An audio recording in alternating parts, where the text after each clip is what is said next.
Hello family. അപ്പോൾ ദാ ഇന്ന് ചമ്മന്തിപ്പൊടി എങ്ങനെ ഉണ്ടാക്കുന്നതാട്ടോ കാണിക്കാൻ പോകുന്നത്. അതായത് നമ്മൾ ഇഡ്ഡലിക്കും ദോശയ്ക്കൊക്കെ പൊടി ചമ്മന്തി ഉണ്ടാക്കത്തില്ലേ.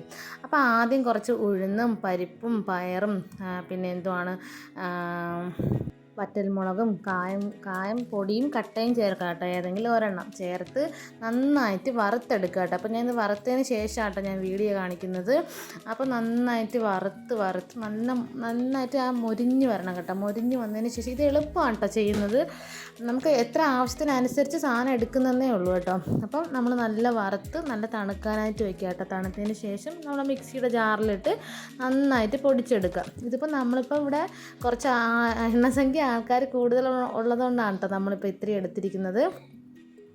അപ്പം നിങ്ങൾക്ക് ആവശ്യത്തിലധികം നമുക്കിത് 2-3 മാസം ഇരിക്കുന്നതായിരിക്കും. അപ്പോൾ വലിയൊരു ബോട്ടിൽ തട്ടി വെച്ചിട്ട് നമുക്ക് കുറച്ച് ആവശ്യത്തിന് ഒരു കുഞ്ഞ് ബോട്ടിലാക്കി വെച്ചിട്ട് എടുക്കുന്നതായിരിക്കും നമുക്ക് ഏറ്റവും കൂടുതൽ നല്ലത്. അപ്പോൾ നമുക്ക് പുറത്തു നിന്ന് വാങ്ങിക്കുന്ന ഈ മായം ചേർത്ത ഇഡ്ഡലി പൊടിയും ഇങ്ങനെ ചമ്മന്തിപ്പൊടിയൊക്കെ നമുക്ക് വിശ്വസിക്കാൻ പറ്റത്തില്ലല്ലോ. അപ്പോൾ അങ്ങനെ വാങ്ങിക്കുന്നതിനേക്കാളും നമുക്ക് വീട്ടിലിത് ചെയ്യുന്നതാണ് കേട്ടോ. നല്ല രുചിയാണ്. അപ്പോൾ ഇത് എയറൊന്നും കയറാത്ത, അതായത് ചുമ്മാ തുറന്ന് വയ്ക്കാത്ത രീതിയിൽ നല്ല രീതിയിൽ അടച്ച് വയ്ക്കുന്നതേ ഉള്ളൂ കേട്ടോ. അപ്പോൾ നല്ലൊരു പാത്രത്തിലിട്ട് അടച്ച് വെച്ച് നമുക്ക് ഒരുപാട് നാൾ നമുക്കത് യൂസ് ചെയ്യാൻ പറ്റും കേട്ടോ.